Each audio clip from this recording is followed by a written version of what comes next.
The native doctor spoke slowly. "You want quick money," he said. "But nothing comes free." He explained the requirement. "You will have to bathe and sleep in a cemetery for 3 straight nights." Fear filled the room. One by one, the other boys refused and left. They were too afraid. Soon, only Teo remained. The native doctor turned to him. "And you?" Teo's heart pounded. "I will do it," he said. At 17, Teo already felt tired of life. Not the normal tiredness that comes from working too hard or studying too long, but a deeper one. The kind that settles inside the chest and refuses to leave. It was the tiredness of waking up every day to the same problems, the same hunger, the same unanswered prayers. Teo came from a poor family, and poverty was not something that visited them once in a while. It lived with them.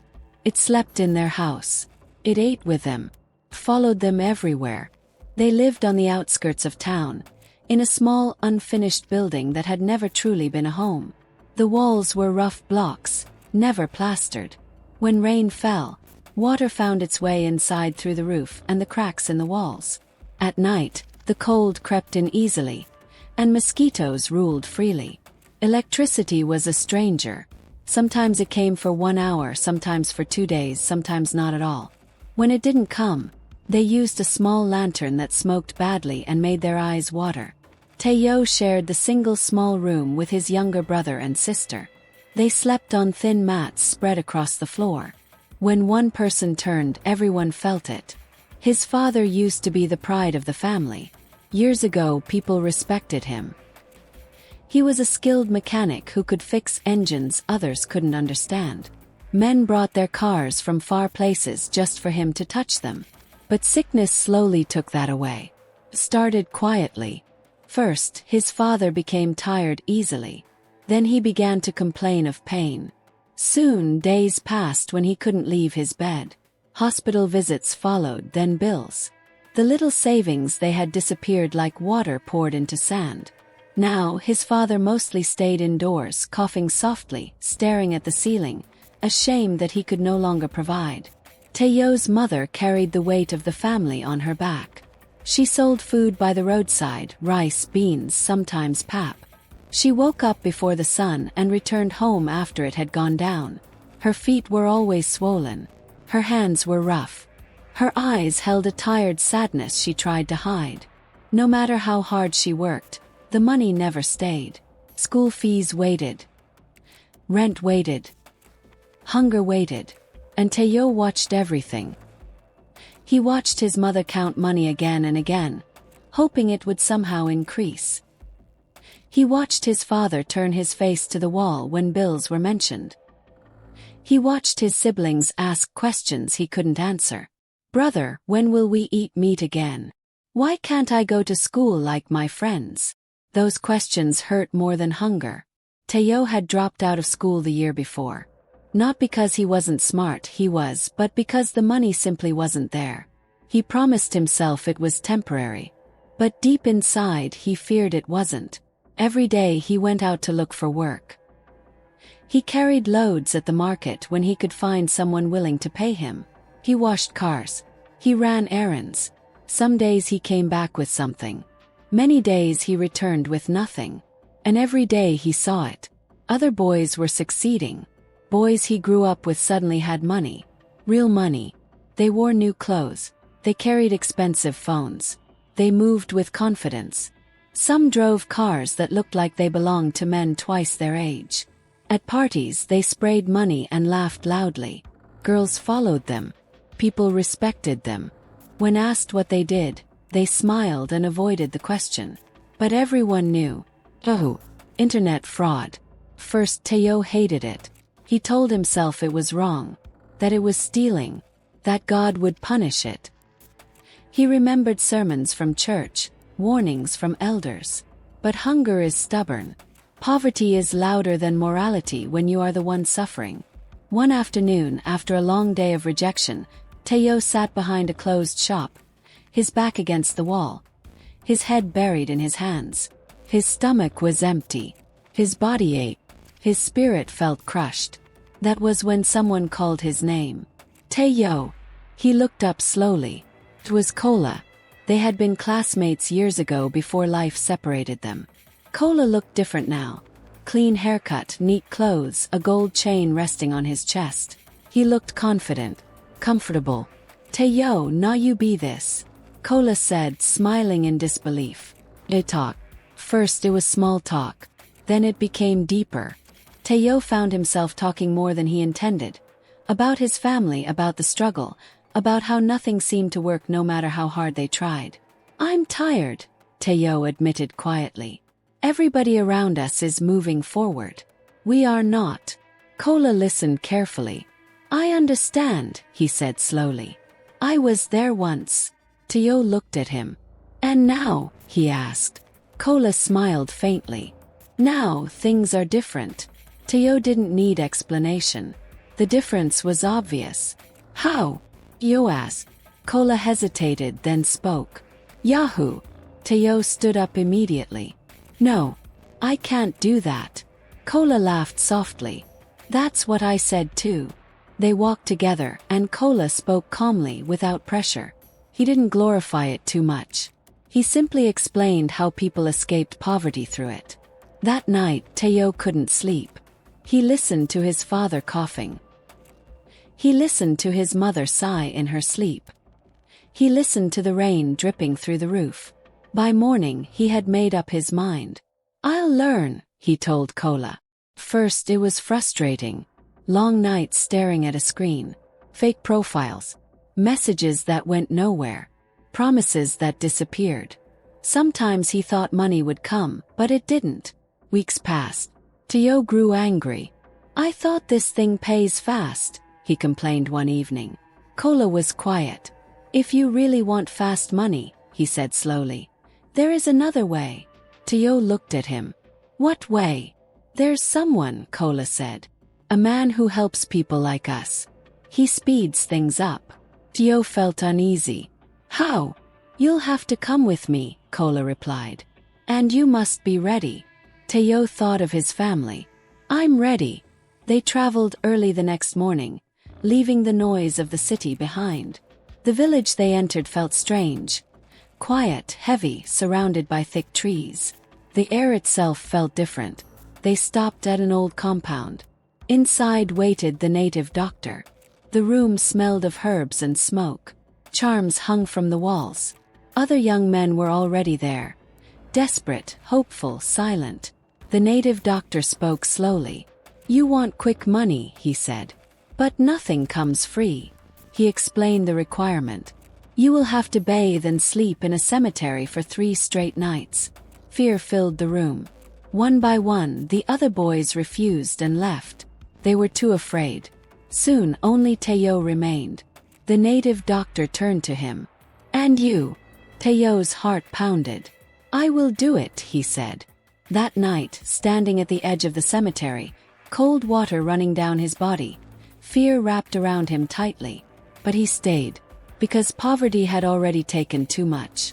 And he believed this was the price to change his story. The night was colder than Tayo expected. After bathing with the cold water the native doctor poured over him, his skin felt tight and numb. His teeth chattered as he stood barefoot at the edge of the cemetery, surrounded by uneven graves and crooked headstones. The moon hung low in the sky, pale and weak, as if it too was afraid of what happened in this place at night. The native doctor tied a red thread around Tayo's wrist and whispered words Tayo could not understand. His voice was low and steady, like someone reciting instructions they had given many times before. "You will sleep here," the man said, pointing to a bare patch of ground between 2 old graves. "Do not cry. Do not shout. Do not run. Close your eyes and sleep. Whatever you hear, whatever you feel, do not open your eyes." Tayo swallowed hard. "And if I open my eyes?" he asked. The native doctor looked at him for a long moment. His eyes were dark and unreadable.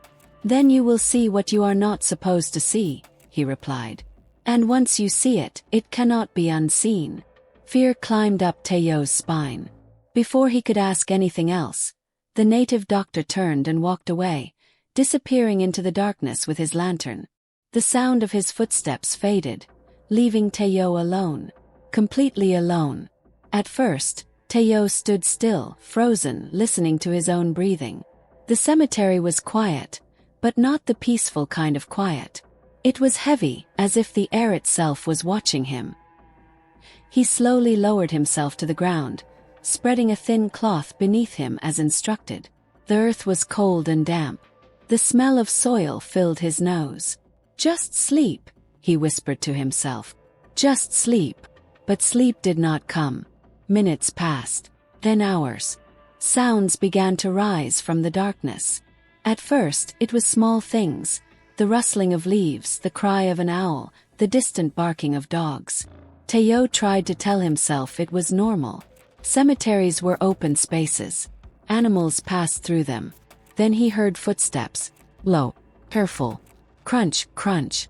His heart began to race. "Don't open your eyes," he told himself. "Don't open your eyes." The footsteps stopped near him.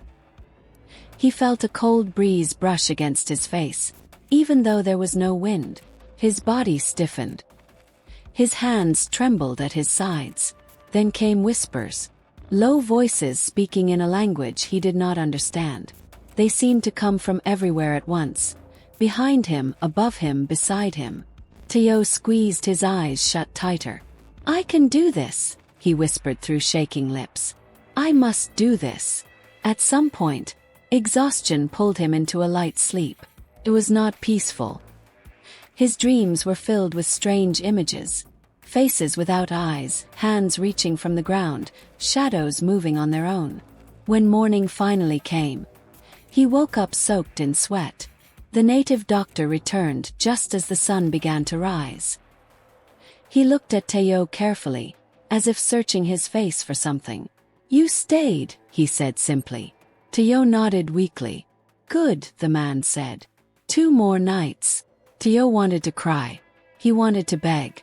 But when he thought of his mother's tired eyes, his father's weak cough, his siblings' empty stomachs, he swallowed his fear.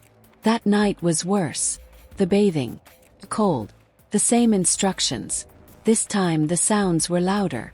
Laughter echoed through the cemetery. Dry, mocking laughter that did not sound human. Teo felt something brush against his leg like fingers. His body shook violently. He opened his eyes just a little. What he saw made his heart nearly stop. Figures moved between the graves, their shapes wrong, their movements unnatural. Some crawled, some stood too tall, some seemed to float instead of walk.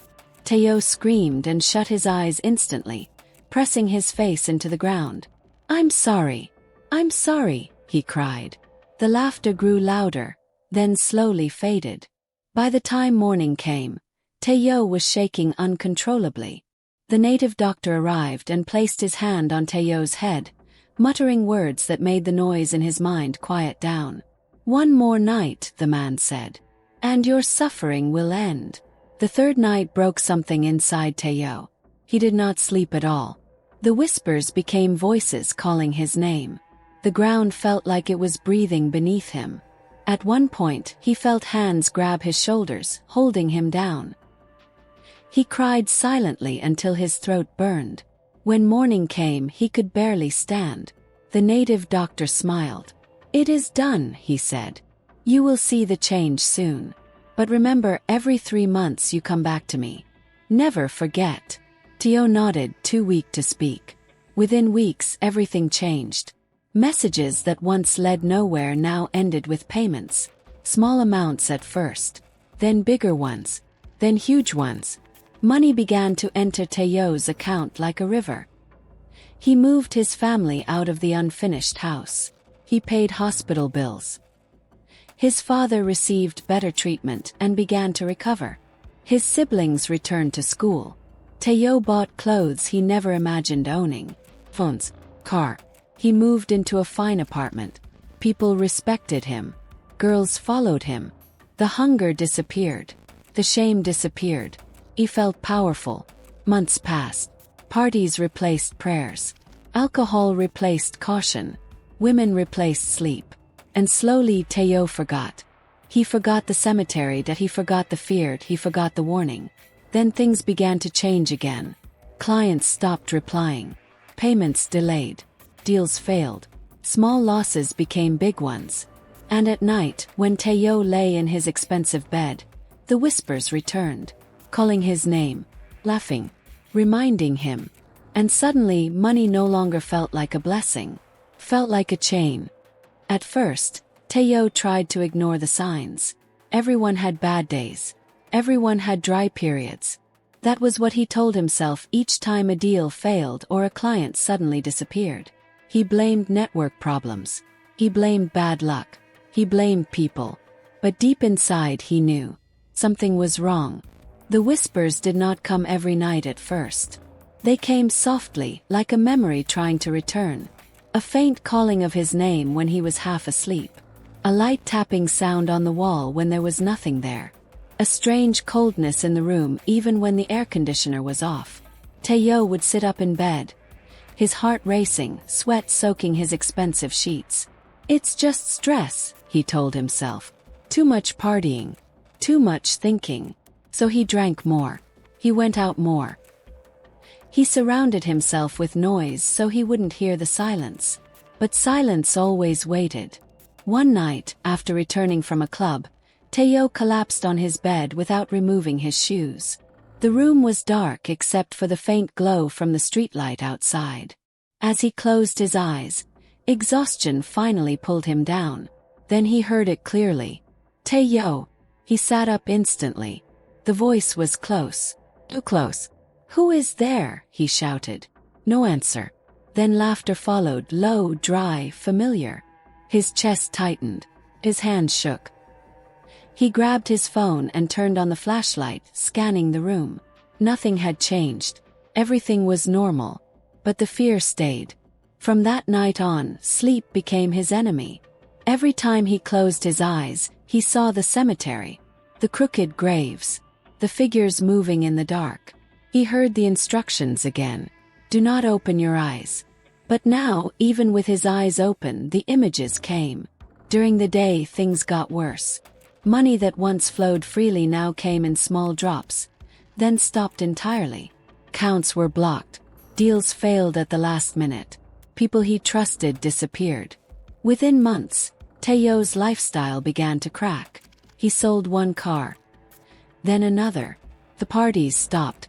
At home, his mother noticed the change. You are not sleeping, she said one evening, watching him closely. Your eyes are always red. I'm fine, Tayo replied quickly. But he was not. At night, the whispers turned into voices. The voices turned into commands. Sometimes they insulted him. Sometimes they threatened him. You forgot. You promised. You owe us. He stopped sleeping entirely. When he did sleep, he woke up screaming. His family grew worried. His father asked questions. His siblings avoided his room at night because strange sounds came from it. Tayo knew what he had to do. He had delayed it for too long. The next morning, he traveled back to the village. The journey felt longer than before. The road was the same, but fear rode beside him. When he arrived at the old compound, his heart pounded hard against his chest. The native doctor was waiting. He did not smile this time. You remembered, the man said coldly. I'm sorry, Tayo said quickly, dropping to his knees. I forgot. Please forgive me. The native doctor's eyes burned with anger. You enjoyed the gift, he said. You forgot the giver. I was busy, Tayo pleaded. I didn't mean. Silence, the man shouted. The room felt heavy again. The smell of herbs made Tayo's stomach turn. You wanted to continue? The native doctor asked. Yes, Tayo said without thinking. I want peace. I want the voices to stop. The man studied him for a long moment. You will do it again, he said. All of it. Tayo's heart sank. The cemetery, he whispered. Yes, the man replied. And this time it will be worse. Fear screamed inside Tayo. But the thought of the voices following him forever was worse. I will do it, he said. The second ritual broke him completely. The cemetery felt darker than before. The air heavier. cold sharper. The figures came faster, louder, angrier. This time they did not stay at a distance.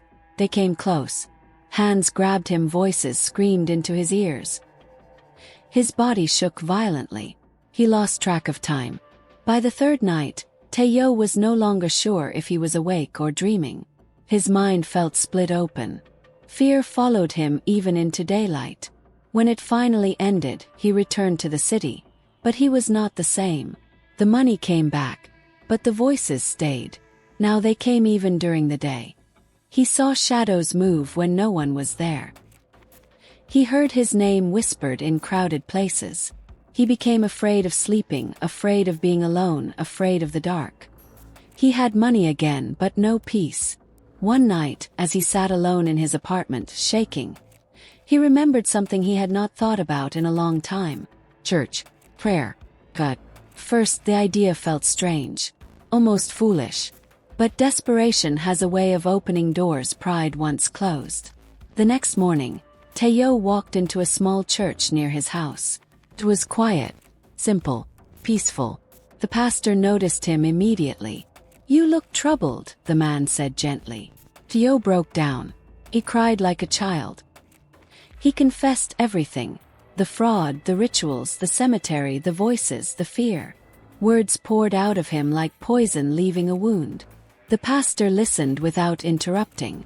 When Tayo finished, the room was silent. "Money without peace is a curse," the pastor said softly. "But God is a restorer." They prayed. Not once.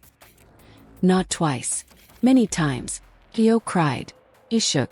He screamed. He felt something heavy lift from his chest. That night, for the first time in years, Tayo slept. No voices, no shadows, no fear. It did not happen overnight, but slowly his life changed. He walked away from fraud, he cut ties with Kolat, he avoided the village. The money disappeared completely, but peace stayed. Tayo returned to school through evening classes. He worked honest jobs. Life became simple again, but lighter. One evening, sitting outside with his family, listening to laughter instead of whispers, Tayo smiled quietly. He had learned the truth the hard way. Wealth without peace is not success. And no amount of money is worth losing your soul.